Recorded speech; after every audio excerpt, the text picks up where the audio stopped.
pretty much the same thing. Well, I think we'll get to that, though. Yeah. Okay. We got to go to break. We got to go to break. Cow. We got to break away. We got to go to break. When we come back, we're going to continue our discussion here on the Hillary campaign, the best hits of the Clintons. And stay with us right here on the Conservative Syndicate. We'll be right back. You can catch all our show archives at theconservativesyndicate.net. The Conservative Syndicate, real conservative talk from real conservatives. Prices are for base buildings only. May not be available in some areas.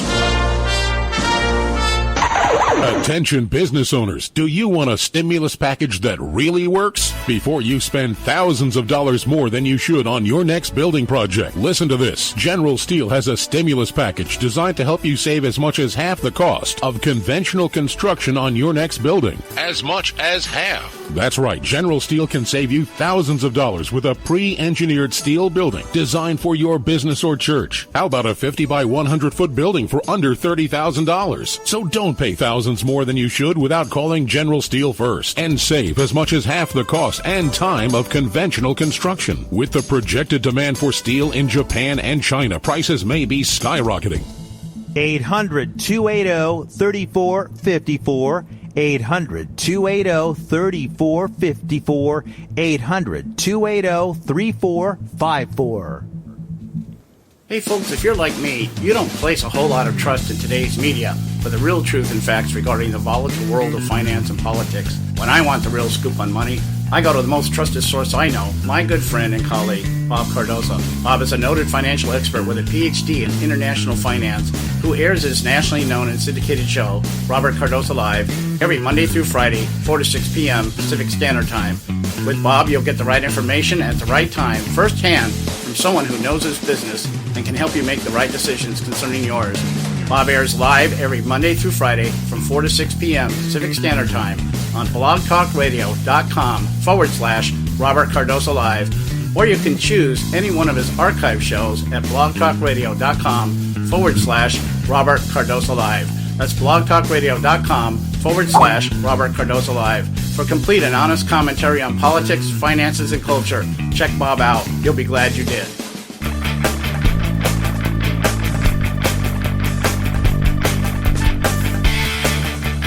Okay, here we are. We are back right here on the Conservative Syndicate. Again, thanks so much for taking the time to join us tonight. You know, you can catch any and all of our shows, our archives, our blogs.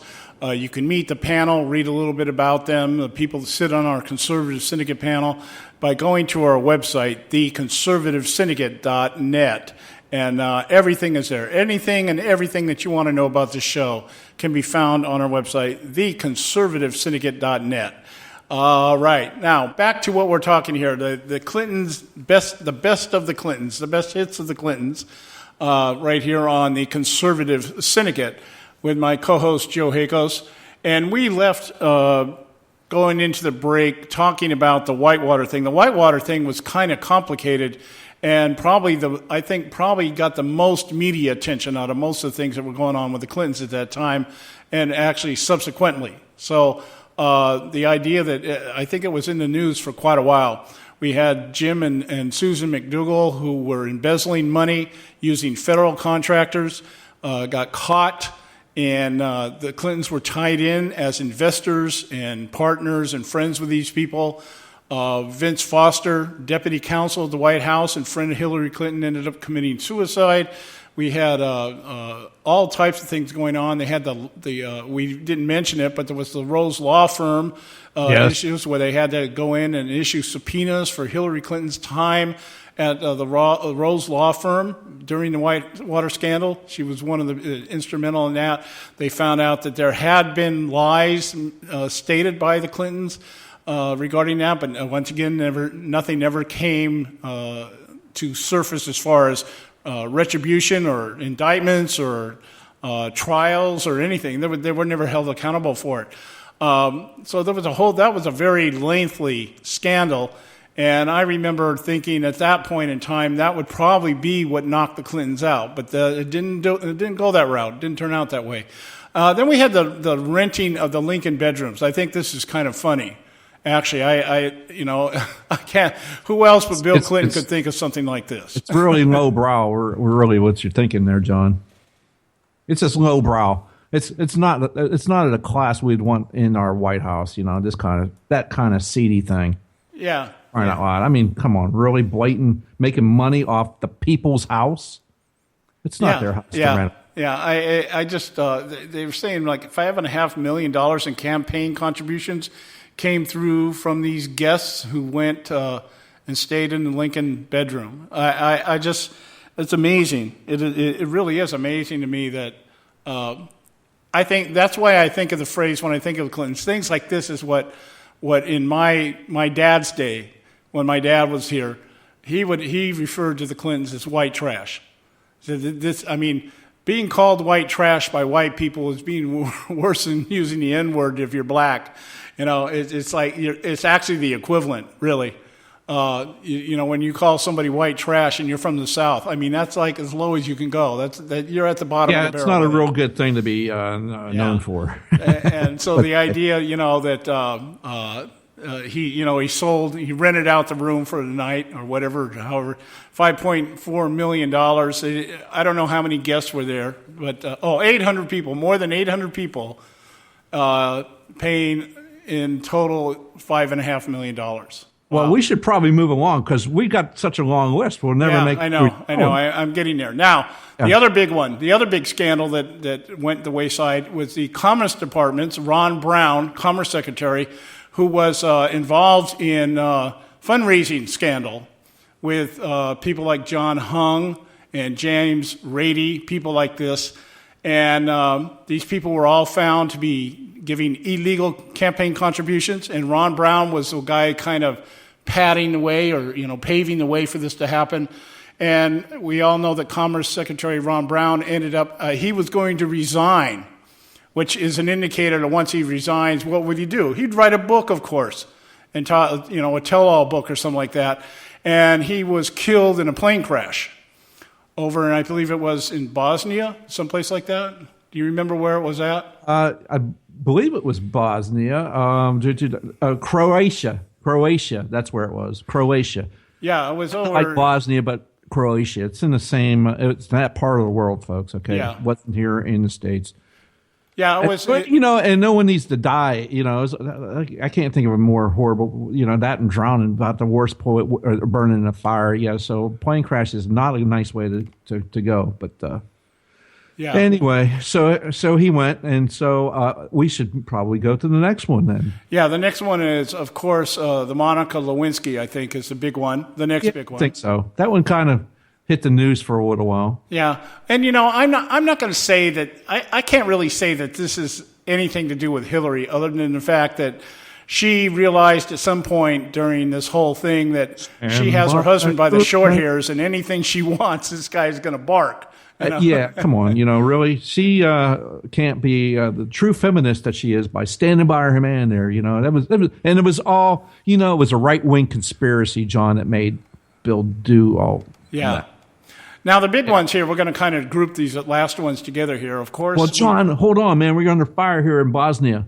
Yeah, that's what I'm saying. The Bosnia airport sniper lie that came back to light when Brian Williams lied. Yeah, Brian Williams. I was going to say, her and Brian Williams he's probably going to be our next press secretary. Yeah.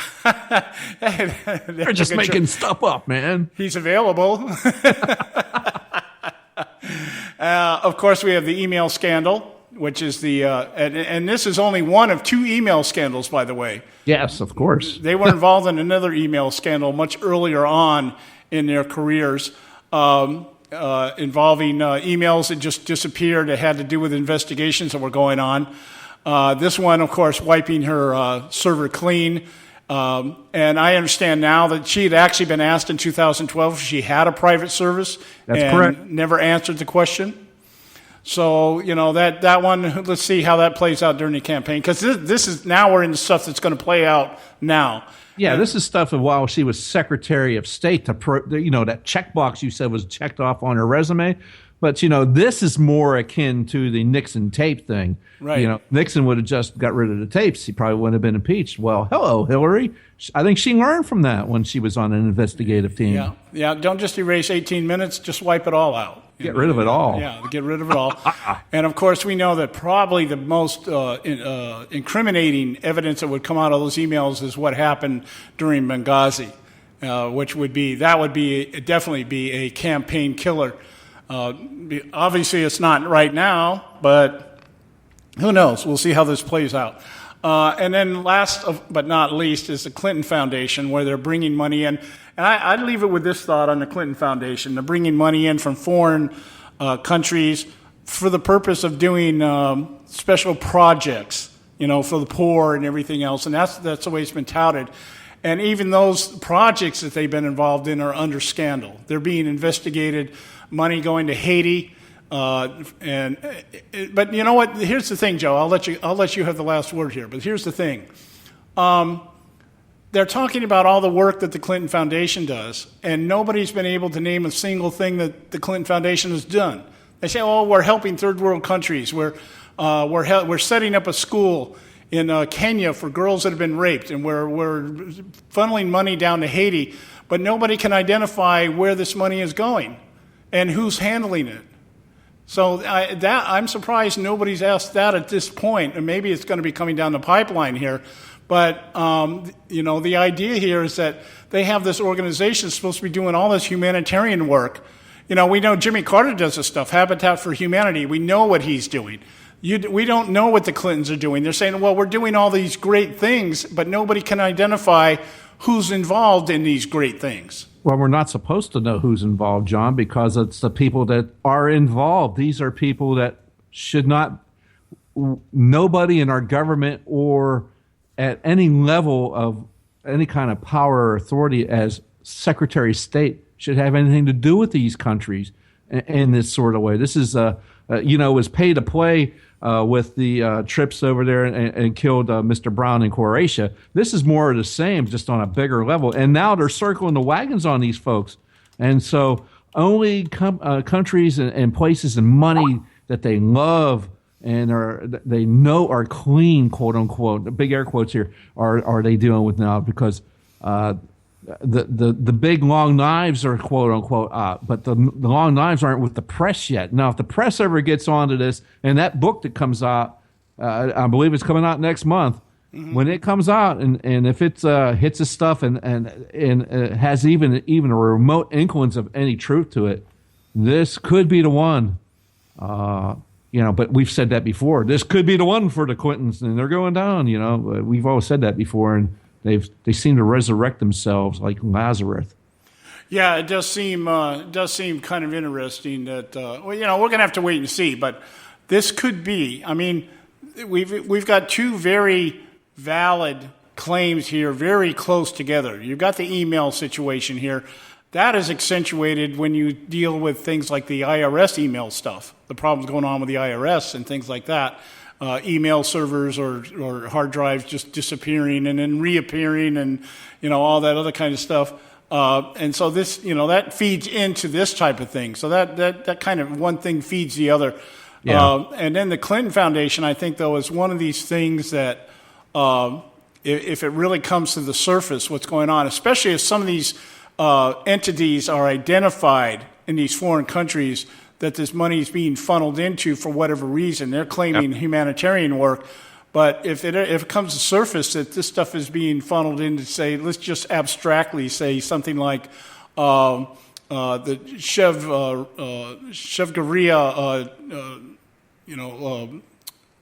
Liberate Cuba Fund, or something like that. Yeah. Then there's going to be some major retribution. Well, the thing is the hypocrisy of it all. When she's out there in Iowa going, I'm just one of you little people out here, and this big money that's in politics and this and that, and these CEOs are making all this money, and they've got all this money coming into this foundation from various sources that are probably not should not be sanctioned by, the government. The government's obviously not sanctioned, but, this is a quote-unquote nonprofit organization. Right. Nonprofit means, we get to help them as are just our taxpayers because we're allowing them to have this. How dare they allow to have that? Where's this money actually going? Like you said before. And if any of this money had to touch any kind of thing in a campaign way, oh my goodness, that could be problematic as well. Yeah, and this coming from the woman who just today came out and said that the upper 1% of the country